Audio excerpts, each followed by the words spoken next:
bienvenue à Saint-Étienne. Merci. La tradition d'accueil elle doit être respectée. Merci à Marc et Anaïs pour ce sont eux qui sont arrivés avec cette proposition à la librairie. Marc venant de au Trésor des cartes et Anaïs de Table Rase. Et je vous laisse peut-être la parole pour présenter juste ces deux co-organisateurs de la soirée. Alors en 2 mots, au Trésor des cartes, c'est une petite échoppe qui propose des reproductions de cartes d'affiches sur le thème du paysage, avec aussi un site internet et en parallèle l'organisation de rencontres un peu inspirées un peu de loin des cafés géo. Donc il y en avait déjà eu un sur Taïwan avec une dessinatrice taïwanaise, et on avait eu un aussi avec Philippe, le public, sur les enjeux démographiques au Japon. Et voilà, c'est intéressant aussi c'est bien de s'intéresser à un pays, mais aussi de s'intéresser à la thématique de la contre-cartographie et de la cartographie radicale. Donc voilà, donc j'avais lu le bouquin Cartographie radicale, et j'ai vu que le bouquin pour un spatioféminisme était sorti. Voilà. Et moi, je vais interviewer Neftis Vert par rapport à l'association Table Rase. Table Rase est une association marxiste d'échange et de débat qui organise des conférences, des formations, des projections de films, de l'arpentage depuis 2010. Et si vous voulez qu'on prenne quelques minutes pour échanger à l'issue, après la rencontre, pour que je vous en dise plus, n'hésitez pas à venir me voir. On a un site internet qui s'appelle Table Rase. Et voilà. Merci beaucoup. Et je reprends le bâton de parole. Voilà. Pour vous présenter, Neftis, en quelques mots, pour ceux qui ne vous connaîtraient pas, vous êtes chercheuse en histoire, spécialiste de cartographie. Et vous avez soutenu en 2015 une thèse sur l'ingénierie sociale d'Otto Neurath, en bon allemand. Donc vous nous direz peut-être aussi 2 mots, mais au fil de la discussion, on verra. Vos recherches portent sur les modes de représentation visuelle, sur les usages de l'espace, et sur l'épistémologie aussi de la cartographie, et sur la cartographie en général. On peut vous présenter aussi comme contre-cartographe, parce que vous animez aussi des ateliers de contre-cartographie ici et là en France, au gré de rencontres et d'invitations. Vous avez publié déjà plusieurs livres. Un livre coécrit avec Philippe Rekasevich, Cartographie radicale, qui est paru en 2021 aux éditions La Découverte.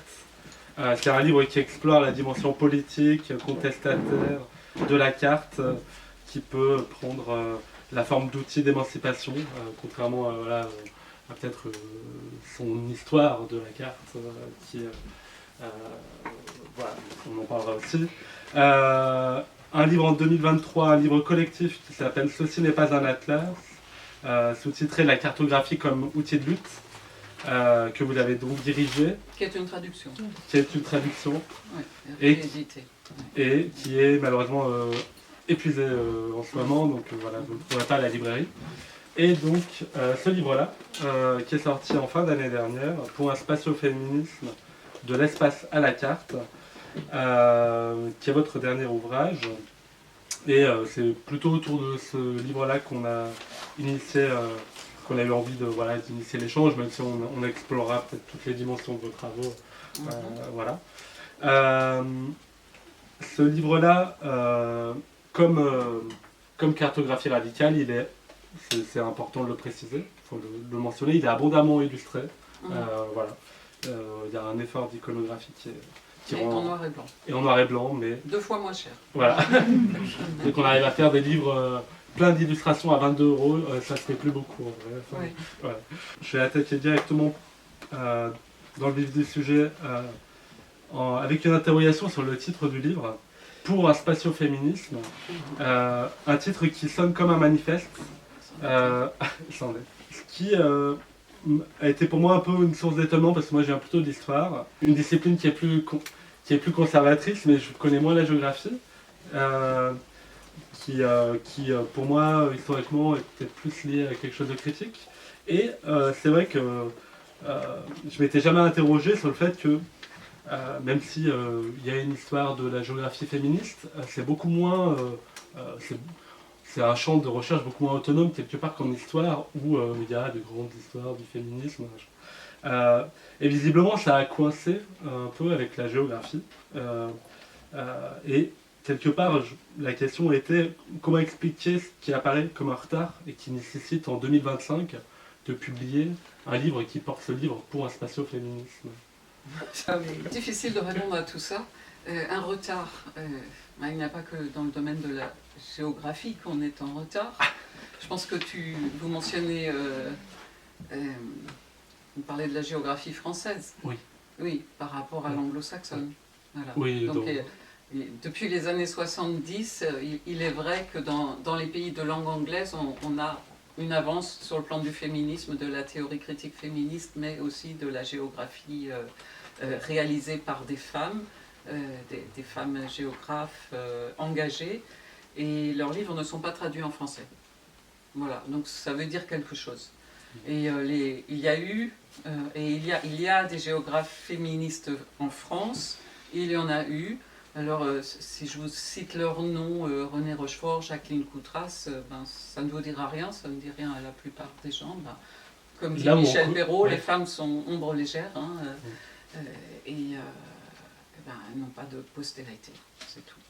Voilà, on est en patriarcat, la France a certainement des particularités à ce niveau-là, au niveau de la construction de la connaissance en général. Et l'université n'est qu'un reflet de cette situation, en fait. Mais là où il y a quand même des noms de grandes historiennes du féminisme, qui sont quand même passés, presque, on a parlé de Michel Perrault, je pense à Michel Zoncarinis, c'est des noms c'est quand même étonnant que la discipline de géographie n'est pas... ça tient à quoi alors là, je ne peux que spéculer. Pour moi, c'est inhérent à sa nature. C'est quoi la géographie? C'est la description du monde. En fait, c'est une vision du monde, ce que j'explique d'habitude. Au départ, elle est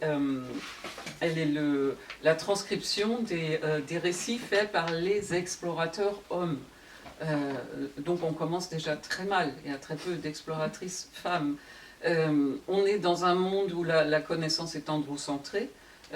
Où l'économie de production de la connaissance est entre les mains des hommes.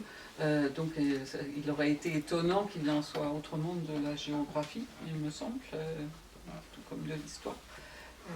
Donc on peut tolérer des femmes dans la production de connaissances si elles traitent d'un sujet spécifique à leur genre. C'est juste pour ça. Je pense à la géographie sociale. La géographie sociale, justement, les géographes que j'ai cités, comme Jacqueline Coutras, c'était, ou ce sont, certaines sont peut-être encore en vie, je ne sais pas, mais les années 70-80, ce sont des géographes sociales. Et on considère que vous avez des gens comme le grand Roger Brunet qui déclare que la géographie n'a pas à être une assistante sociale en faisant du social. Donc c'est quelque chose qu'on relègue volontiers du côté des femmes. Elles sont géographes sociales, effectivement. Mais pourquoi? Parce qu'elles embarquent des sujets, des objets de réflexion et de travail qui relèvent de la corporéité, de la subjectivité, mais surtout du social. Et à partir du moment où la géographie a voulu se profiler comme une science dure, pour elle ne voulait pas être une science sociale, humaine et sociale, et le clivage apparaît à ce moment-là. Et les femmes en font les frais. Voilà. Alors que de nos jours, on a autant de géomaticiennes, donc de spécialistes de ce qui est devenu la cartographie technique, on en a autant des deux sexes en fait. Seulement elles n'ont pas les mêmes emplois, elles n'ont pas les mêmes carrières et elles n'ont pas les mêmes renommées. J'enfonce le clou parce que c'était exactement la nature de ma question que j'avais proposée. Donc, en préparant votre venue, moi j'ai appris l'existence de Doreen Massey, qui est géographe marxiste et qui pense le spatial comme une construction sociale, et aussi de Edith Mariejoul, qui est spécialiste de la géographie du genre. Mais tu as parlé de l'historienne Michèle Perrault, et tu as aussi cité la phrase un peu célèbre où elle dit que les femmes sont des ombres légères, qu'on évacue, qu'on invisibilise. Et donc, pareil, je me posais un peu la même question qu'Antoine. Dans l'histoire des sciences sociales, j'ai pas l'impression qu'il y a une expression qui caractérise ce phénomène en fait d'invisibilisation des femmes, comme il en existe dans les sciences dites formelles, les sciences, les mathématiques, la physique. On parle d'effet Matilda. C'est un effet qui voit que les femmes en fait sont invisibilisées au profit des découvertes des hommes, pardon. Et voilà, en sciences sociales, il y a ce même phénomène, mais bon, on peut parler de patriarcat finalement simplement, mais on n'a pas une évidence.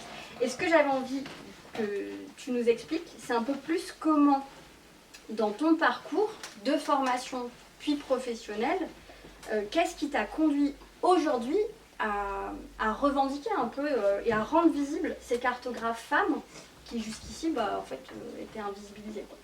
Oui, alors c'est pas le cœur de mon travail, c'est juste un des éléments de ce parcours. Alors, on parlait d'Otto Neurath, on va le placer maintenant, tu es d'accord? alors, Otto Neurath, c'est un philosophe du cercle de Vienne. Le cercle de Vienne, c'est un club d'hommes avec 2 ou 3 femmes informels qui se réunit à Vienne entre les 2 guerres et qui questionnent la façon dont on fait de la philosophie.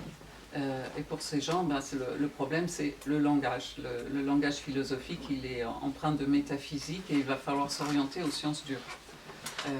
Donc, il y a des passages très très amusants quand on fait l'historiographie de ces groupes. C'est Otto Neurath qui dit dans notre façon de parler, nous allons faire attention, nous allons faire du physicalisme, c'est-à-dire que pour évoquer quelque chose, nous en resterons à l'empirie, c'est-à-dire qu'est-ce qui est, qu'est-ce que je vois, qu'est-ce que je peux saisir, et ce sera chronométré avec un timing, on donnera à telle heure, Anne-Marie est assise sur sa chaise, elle porte un pull, un chemisier bleu, et elle participe à telle rencontre. Voilà.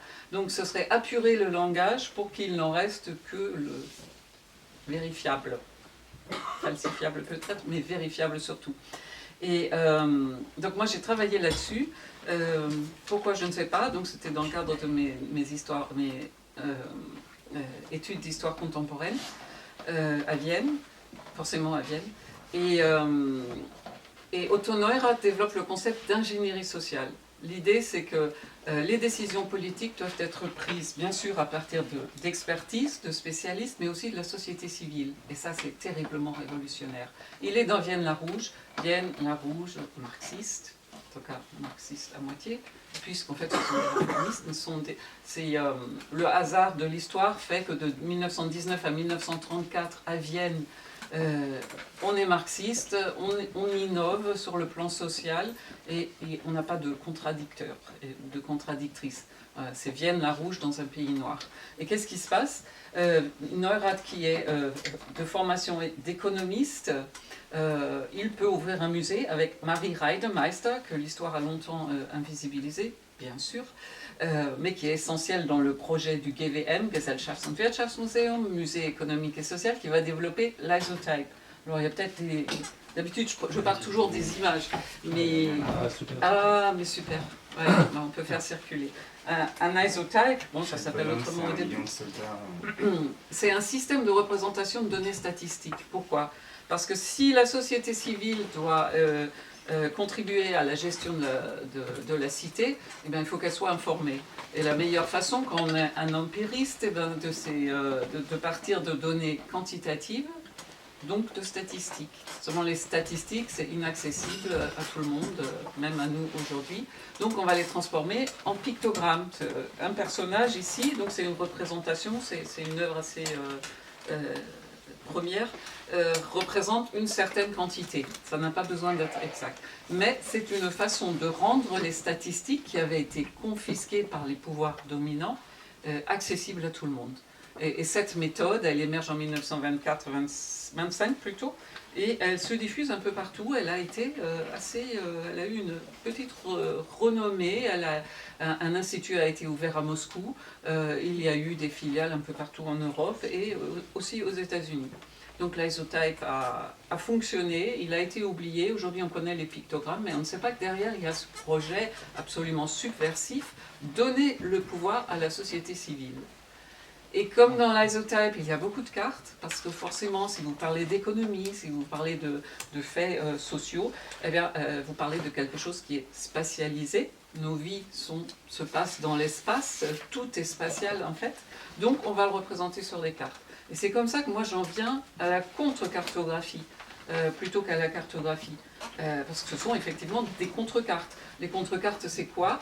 Alors, je suis lancée, vous m'arrêtez quand... Ah, ouais. Pourquoi contre ? Contre, eh ben, c'est contre-hégémonique, contre-discours. C'est bien sûr contre la proposition cartographique, donc l'outil, la carte c'est l'outil de la géographie, c'est créer d'autres cartes, proposer d'autres cartes produites dans d'autres circonstances. Si on pose la question du qui, quoi, comment, qui va les faire ces cartes ? Pas forcément des expertes et expertes de la cartographie, ni de la géographie. Quoi ? Ça va porter sur des objets qui soit n'intéressent personne. Moi j'ai animé une 60aine d'ateliers à ce jour et les choses qui émergent, je laisse les groupes choisir leur thème, soit qu'ils leur tiennent à cœur, soit qu'ils sont obligés d'inventer sur in situ. Donc quoi ? Des données diffuses qui n'existent nulle part. Pourquoi ? Parce qu'elles concernent nos vies à nous, les premières concernées, nos pratiques de l'espace.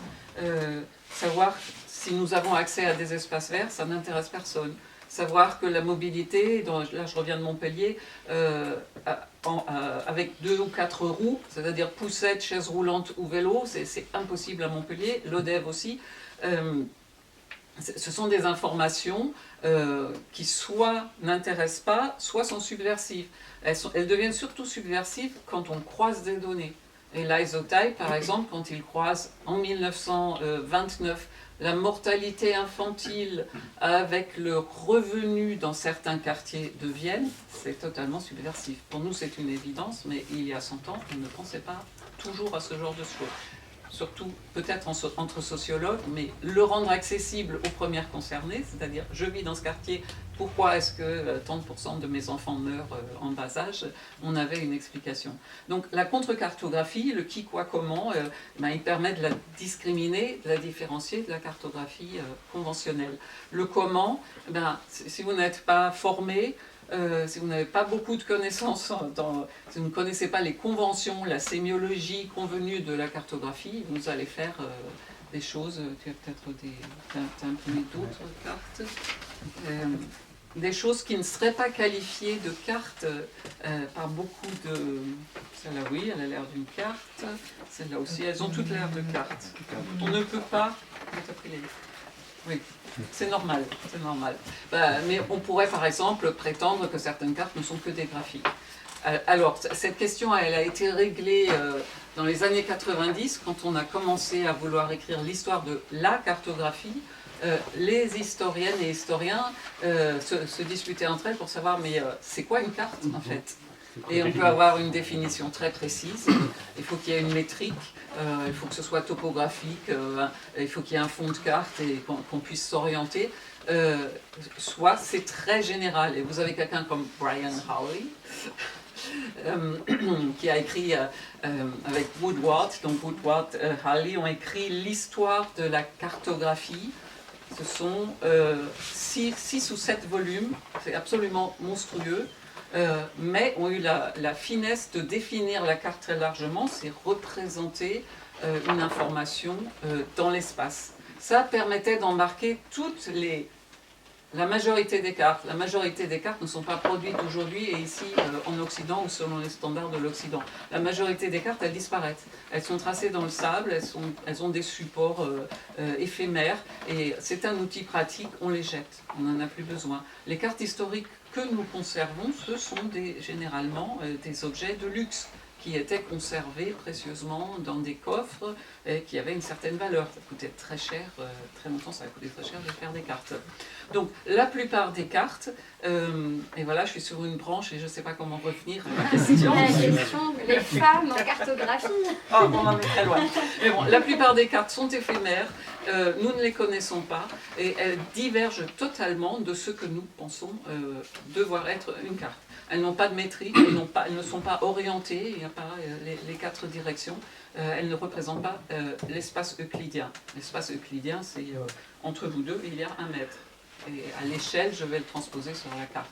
Donc toutes les cartes réalisées dans mes ateliers n'obéiraient pas à cette définition, mais ces historiens ont permis d'embarquer les cartes de l'art variétal. Par exemple, vous avez un chameau, et tout ça, il y a une attraction très forte parce que je viens de présenter l'histoire de la contre-cartographie à la BNF, donc j'ai potassé mon sujet.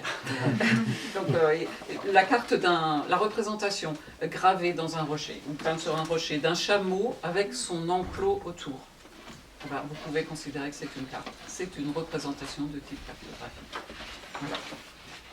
C'est ce que je voulais dire, mais revenons-en au féminisme. Je ne sais pas de quelle façon. Et dans ton parcours, Oui. tu as dû être sans doute, comme beaucoup Oui, voilà. de recherches, abreuvé de noms d'hommes. Oui. Et il y a à un moment donné une prise de conscience où tu as voulu citer des gens comme Édith Maruejol ou Oui. pour les rendre visibles, ces Chapitre 2, invisibles-là. oui, de l'histoire. Ça ne s'est pas présenté comme ça. Donc, travaillant sur les contrecartes, je me disais depuis le début, mais en fait, on mobilise les théories critiques féministes. Alors, pour ne pas toutes les citer, vous prenez Donna Haraway, la théorie du point de vue.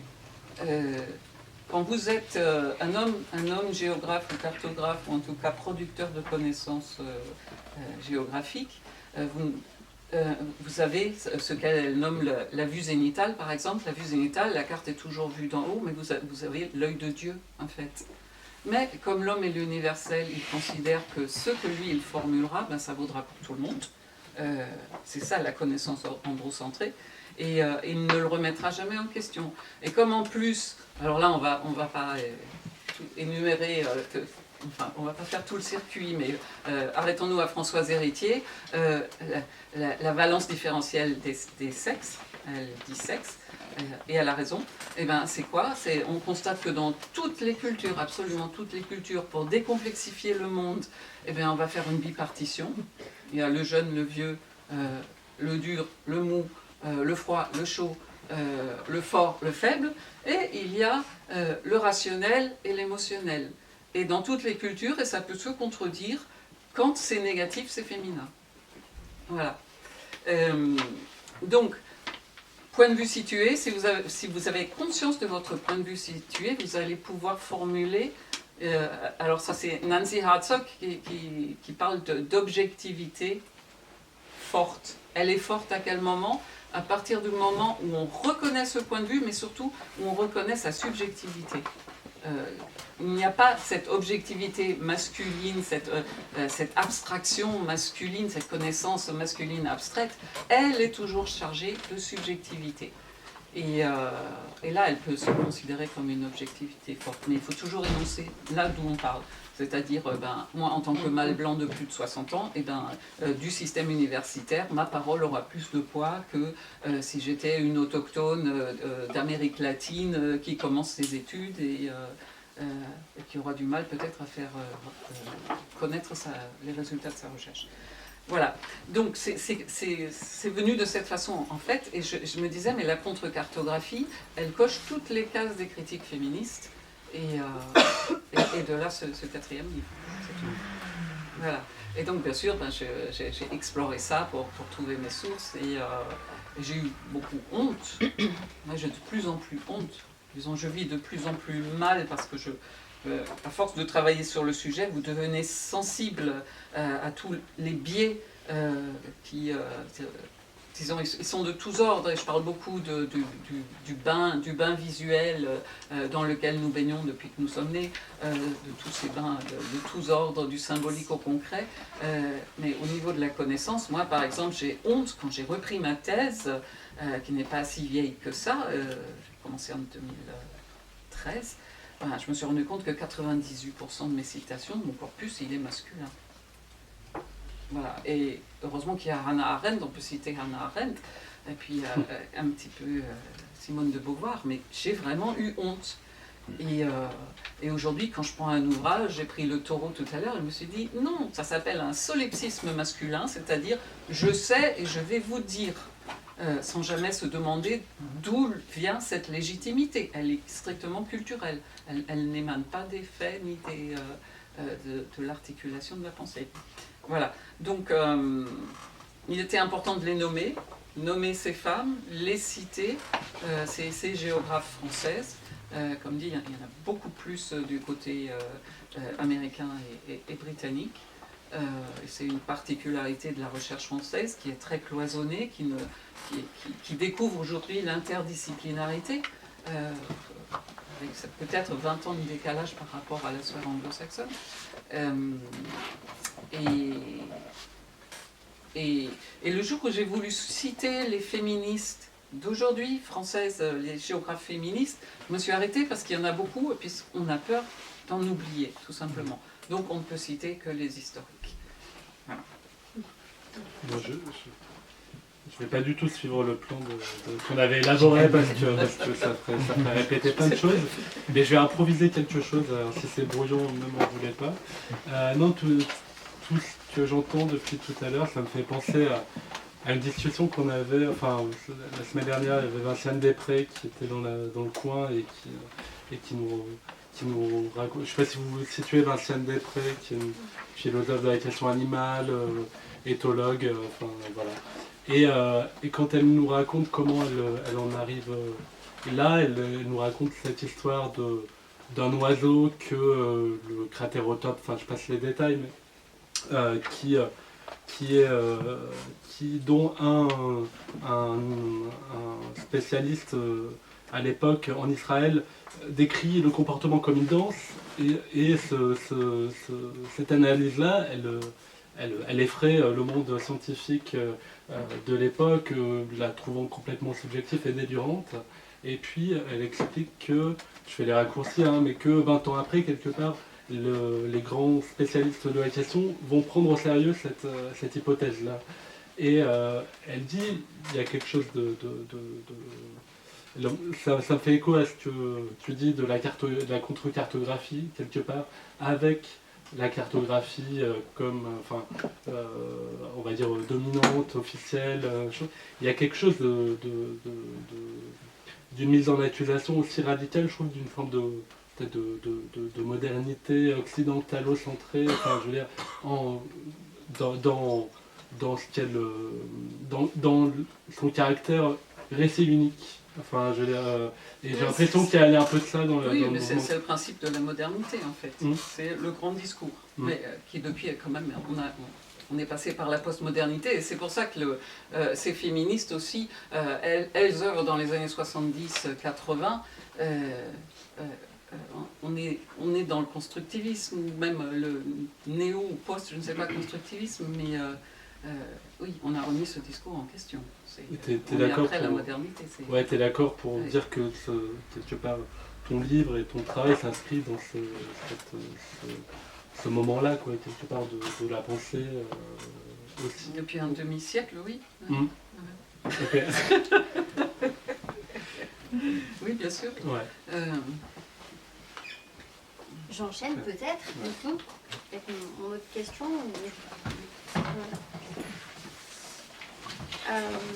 Et ben, on va encore parler de féminisme.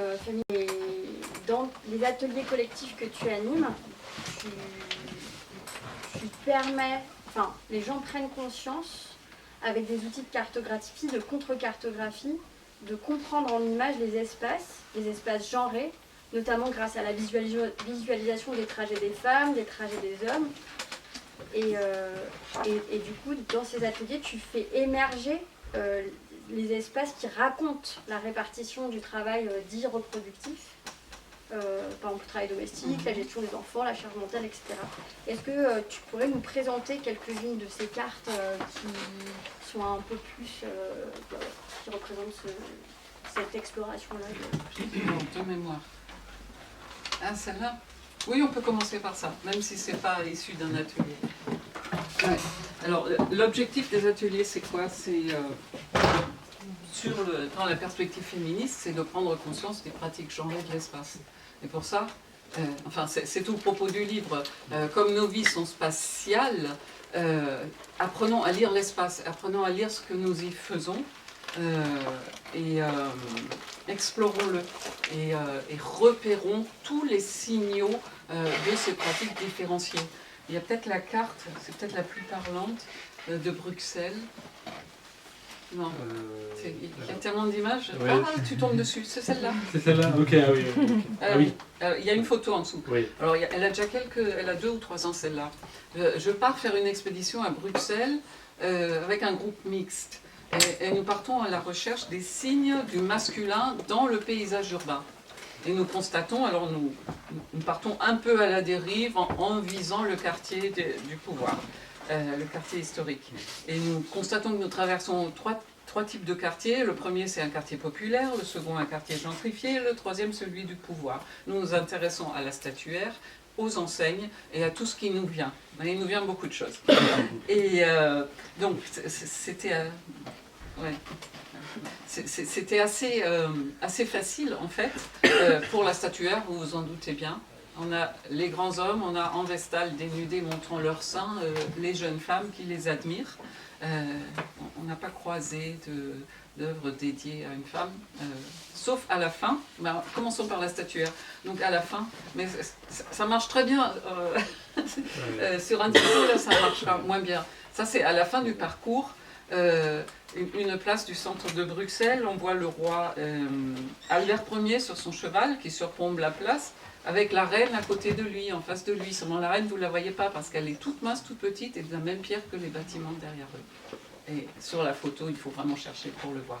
Voilà, ça c'est typique de la statuaire. Les enseignes, c'était une découverte. En fait, les enseignes, et ça se retrouve dans la statuaire aussi, les femmes n'ont pas de nom, elles ne portent pas de prénom.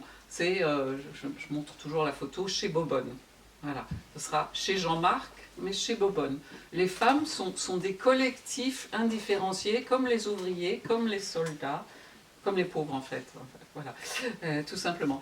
Et alors ce qui a été très étonnant, et je ne l'ai pas mis dans le livre, mais c'est nous arrivons à la place de la Bourse où il y a une exposition sur la migration, et nous nous disons, mais... les artistes, eux, sont déconstruites et déconstruits, et nous allons trouver la proportion, refléter la proportion des genres de l'exil, c'est-à-dire 50% de femmes, 50% d'hommes. Que nenni, il n'y avait que des hommes et quelques vagues silhouettes de femmes voilées. Voilà, donc même les artistes qui devraient être sensibilisés à ces questions, pour elles et eux, le migrant, c'est un jeune homme. C'est tout. Voilà, donc apprendre à lire l'espace, c'est repérer ce genre de choses. Donc une exploration urbaine, ça marche. Je vous invite à le faire. Prenez aussi en compte les publicités. Mais c'est tellement désolant parce que vous n'avez même pas besoin de faire d'efforts pour constater ce traitement différencié.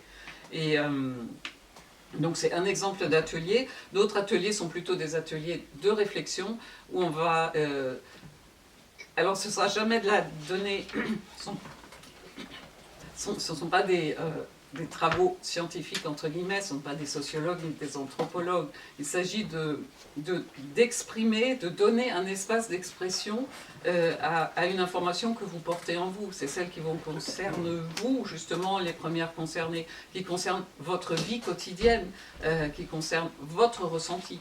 Et il y a pas mal de cartes où on se projette, par exemple, dans la peau d'enfants, filles ou garçons, et on va faire la carte de leurs pratiques différenciées selon les lieux et selon les moments de la journée. Et non, je regarde si je peux... Je reviens de Montpellier où j'ai travaillé avec des groupes, des personnes qui... Alors, oui, c'était assez amusant, mais c'est pas au niveau cartographique. Des personnes qui s'occupent de la petite enfance à Montpellier, donc médiathèque, maison d'accueil, etc., etc. Il y avait 30 personnes et il y avait 29 femmes. Voilà. On a fait des très très belles cartes sur l'état des lieux. On a fait l'état des lieux de la petite enfance à Montpellier. Et Ouais, mais ce n'était pas des cartes sur le genre en fait. S'il y a eu une carte sur le genre, sur les 4 cartes produites, donc les ateliers c'est tout simple, je fais en sorte qu'il y ait des groupes de 5-6 personnes autour d'une table, les gens choisissent leur sujet et commencent à discuter, donc il y a un protocole, commencent à discuter déjà à faire des tableaux, à faire des listes, de l'information judicieuse, déjà de faire des listes pour éliminer tout ce qu'on veut éliminer, parce qu'on a beaucoup de choses à dire et on n'a jamais l'occasion de le dire. Mais à la fin, une carte, c'est comme une affiche, et il va falloir faire quelque chose de percutant, de compréhensible. Là, on va se faire à Bertin, une carte à voir, pas une carte à lire. Et après, on passe aux esquisses, et après, on réalise en grand format la carte finale. Et un des groupes a fait la carte des espaces pratiqués par les enfants de 0 à 6 ans, en différenciant les accompagnateurs et accompagnantes selon le genre. Voilà, ce type de choses. Ça a l'air de rien, mais c'est quelque chose dont on n'a pas conscience. Et il faut vraiment un dessin, il faut le mettre en dessin pour le réaliser. Là, oui, bon, on ne voit pas bien, malheureusement, mais par exemple, un groupe fait une carte tout à fait fictive, invente une horloge.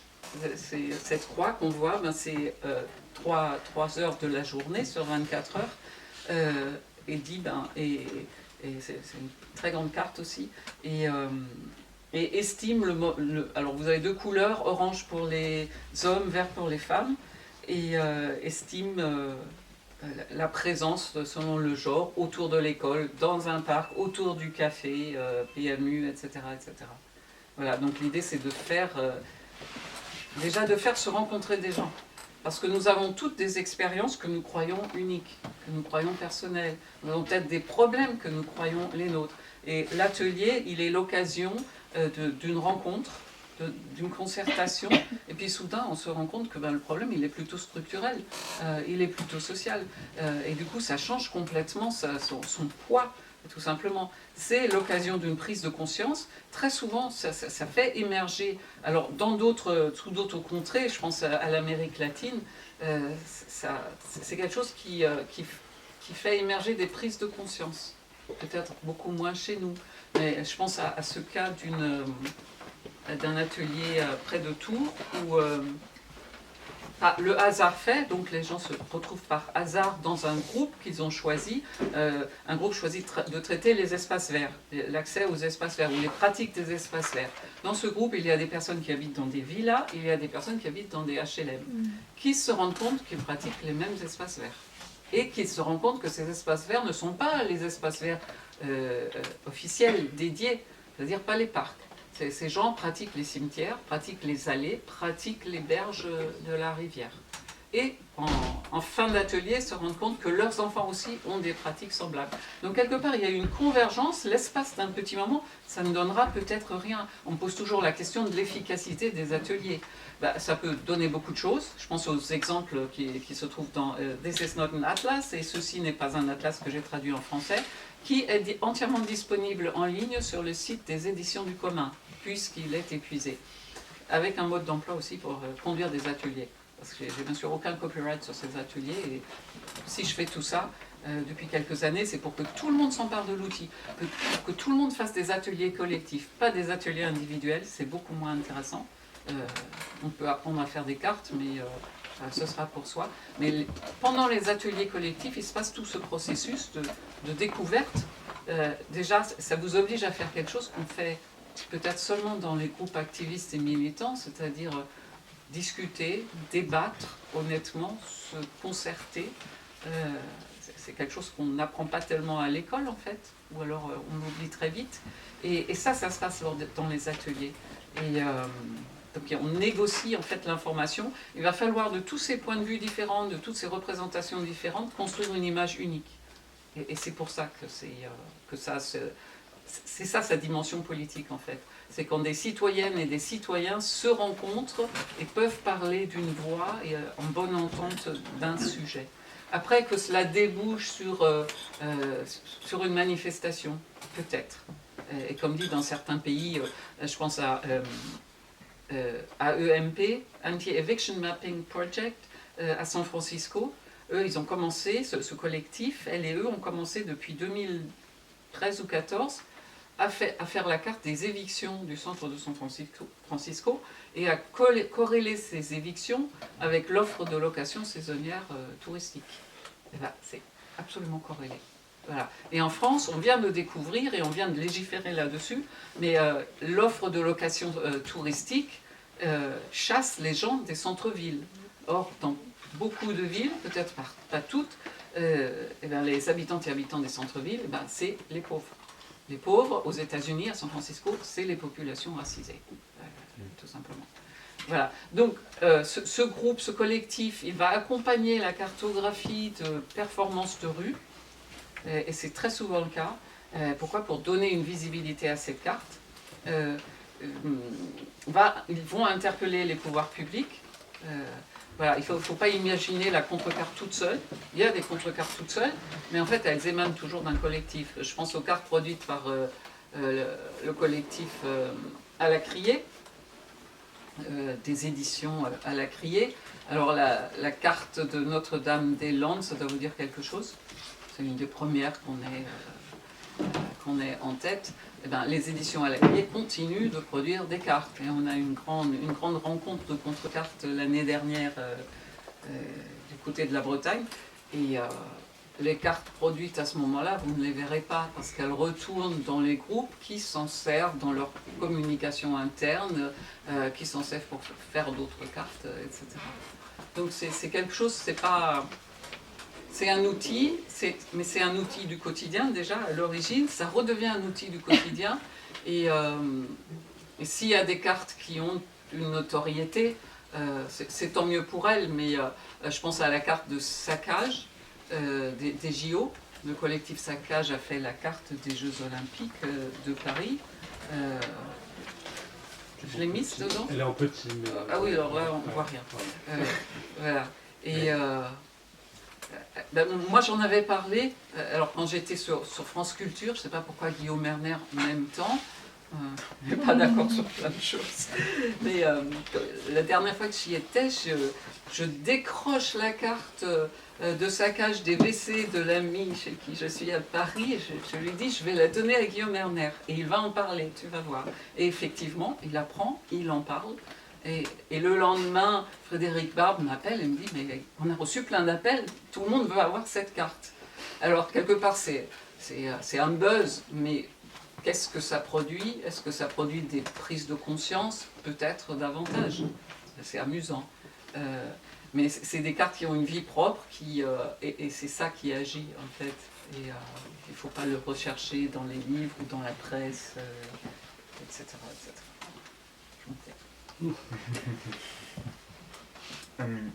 Moi j'avais une question, on a un exemple de carte, bon, je ne sais pas si on peut l'appeler contre-cartographie, mais en tout cas de carte radicale intéressante sur Synthé, c'est la Welcome Map qui est accessible depuis le site numéro 0 où il y a tout un tas d'informations pour les migrants de ressources qu'ils peuvent trouver.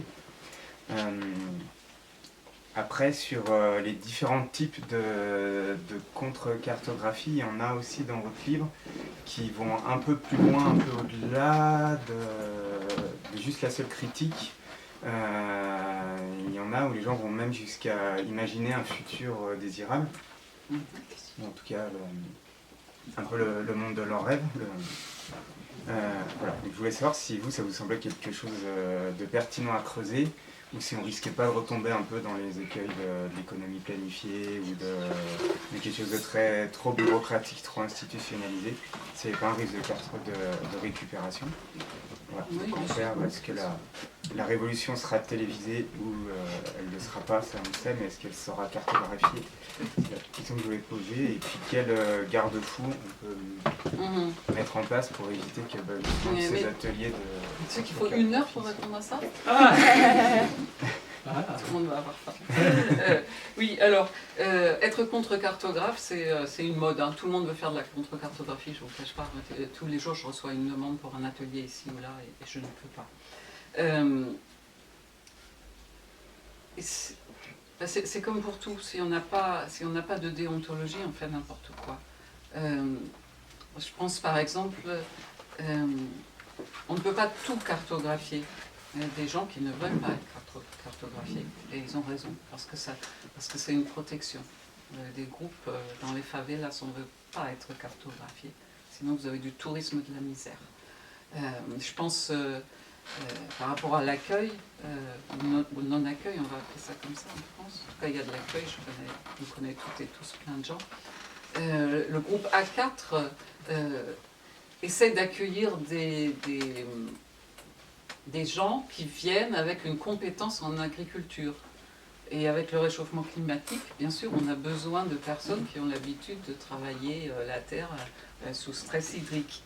Ce groupe ne veut pas de publicité. Et quand j'ai parlé avec des gens de ce groupe, il était exclu même de divulguer qui accueillait des gens déboutés de leurs droits dans le domaine de l'agriculture.